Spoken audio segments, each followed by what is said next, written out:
Hello বন্ধু, cooking with অনুস্বাতে আপনাদের অনেক অনেক স্বাগত।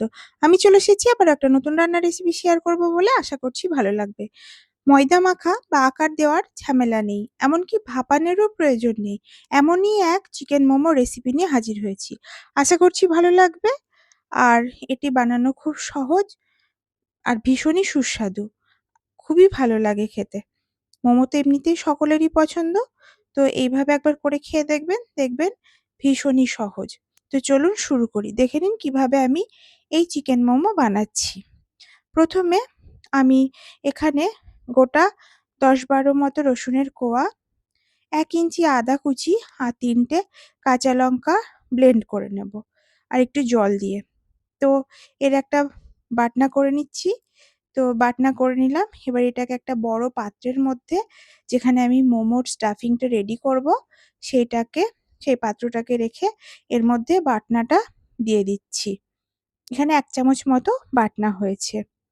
তো যে মিক্সির জারের মধ্যে করেছিলাম, ওই জারের মধ্যেই ২৫০ গ্রাম বোনলেস চিকেন নিয়ে নিলাম। এখন এই চিকেনটাকে ব্লেন্ড করে নিচ্ছি। দেখুন সুন্দরভাবে ব্লেন্ড করে নেওয়া হয়েছে। তো এটাকেও ওই বাটনার মধ্যে, পাত্রের মধ্যে ঢেলে দিতে হবে। এখানে আমি যে মোমো স্টাফিং সেটাকে রেডি করছি। এখানে ২ চামচ ধনেপাতা কুচি, ২ চামচ খুব সরু করে কাটা পেঁয়াজ কুচি, ২ চামচ ছোট ছোট করে কাটা ক্যাপসিকাম কুচি নিয়ে নিয়েছি। এগুলো সমস্তটা চিকেনের স্টাফিং এর মধ্যে দিয়ে দেব মোমোর। এবার দেব এর মধ্যে 1/2 চা চামচ গোলমরিচ গুঁড়ো। দিচ্ছি ১.৫ চামচ মতো সয়া সস। আর দিচ্ছি এখানে বড় চামচের ১ চামচ টমেটো কেচাপ। এখানে কোনো লবণ ব্যবহার করব না, যেহেতু সয়া সস, টমেটো সসে লবণ থাকে, ওতেই হয়ে যাবে, তাতেই হয়ে যাবে। তো এখন দিয়ে দিলাম ভিনিগারের ঢাকনায় ১ ঢাকনা ভিনিগার। ভালো করে হাত দিয়ে এই স্টাফিংটাকে মেখে নিতে হবে, মানে পুরটাকে। তো মেখে নিলাম। তো দেখে নিই বাঁধনটা কেমন হচ্ছে। তো একটু নরম মনে হচ্ছে। এটা বল আকারে করলে আ ট্যাপসা হয়ে যাবে, মানে চ্যাপ্টা হয়ে যাবে আরকি। তো এর জন্য আমি ৪ চামচ ব্রেড ক্রাম্ব দিয়ে দিলাম। তাহলে পরে এর আ যে মানে ধরে রাখার যে ক্ষমতাটা, সেটা সুন্দর হবে। মানে স্ট্রাকচার টা ভালো হবে আর সুন্দর হবে। তো সুন্দর করে মেখে নিলাম ব্রেড ক্রাম্ব দেবার পরে। এবার চলুন স্টাফিং এর গোল্লাটা বানিয়ে নিই মোমোর। তো গোল্লা করে এরকম গোল গোল করে সমস্ত এই চিকেনের আ মিশ্রণটাকে আ বল আকারে করে নিব। তো সমস্তগুলো এইভাবেই গড়ে নেব। এটাই হচ্ছে এই লেজি মোমোর স্টাফিং, মানে পুর। তো এইভাবেই সুন্দরভাবে বল বানিয়ে নিচ্ছি সমস্ত চিকেনটার। মানে চিকেনের যে মিশ্রণটা করলাম ওইগুলোর। তো সুন্দরভাবে দেখুন গোল গোল আকার দিয়ে নিলাম। একদম দারুণ হয়েছে। এখানে এবার একটা করে নিয়ে ময়দার মধ্যে কোট করতে হবে। তো প্রথম ময়দার মধ্যে একটা ডুবিয়ে নিয়ে ভালো করে কোট করে নিতে হবে। এবার জলের মধ্যে ডুবিয়ে, সমস্তটা ডুবিয়ে নিয়ে ছাঁকনা দিয়ে ছেঁকে তুলে নিতে হবে। আবারও উম ময়দার মধ্যে কোট করে নিতে হবে ওই জলে ডোবানো ওই চিকেন বলটাকে। তো আবারও সুন্দর করে হাত দিয়ে আস্তে আস্তে করে করে নিতে হবে। দেখুন আবারও জলের মধ্যে ডুবিয়ে দিতে হবে। এইভাবেই টপুস-টাপুস করে আরকি জলের মধ্যে, ময়দার মধ্যে, একবার জলের মধ্যে, একবার ময়দার মধ্যে, এইভাবে একদম পুরো ৩ বার মানে কোট করে নিতে হবে, মানে মাখিয়ে নিতে হবে। আর হাতে যদি জল লেগে থাকে, তাহলে সেটাকে কিন্তু একটু মুছে মুছে করবেন।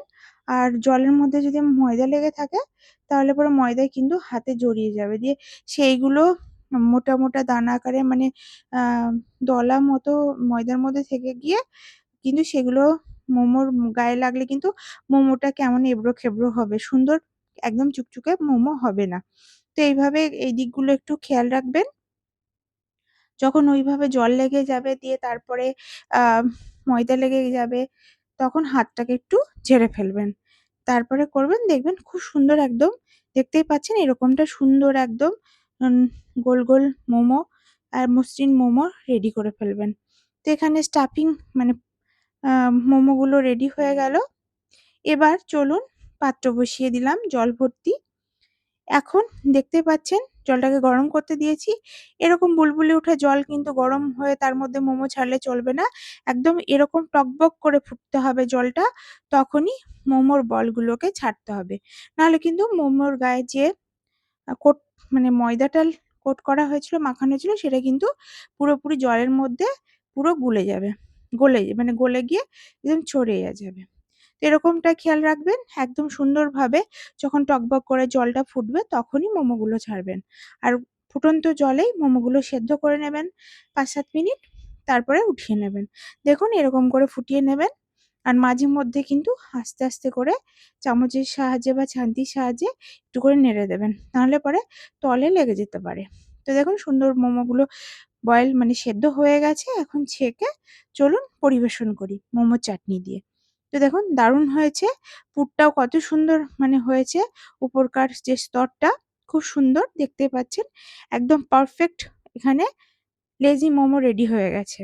আর এটা ভীষণই ভাইরাল হয়েছে দেখছি কিছুদিন ধরে। তো আমিও বানিয়ে ফেললাম তাই। আশা করছি ভালো লেগেছে। আর এইভাবে আমি যেভাবে দেখালাম এইভাবে করবেন, দেখবেন একদম পারফেক্ট মোমো আপনি রেডি করে ফেলতে পারছেন। আর এটার স্বাদ তো অসাধারণ হয়েছিল। আর যে উপরকার স্তরটা দেখতেই পাচ্ছেন দারুণ হয়েছিল। পাতলা, খুব মোটাও না, খুব একদম পাতলাও না। খুবই সুন্দর, একদম যাকে বলে পারফেক্ট। তো এইভাবে একটু করে খাবেন, দেখবেন দারুণ লাগছে। খুব কম সময়ে এই মোমো তৈরি হয়ে যায় বিনা ঝামেলায়। তো আশা করছি ভালো লেগেছে বন্ধু। নেক্সট আরেকটা রান্নার রেসিপির সঙ্গে দেখা হচ্ছে।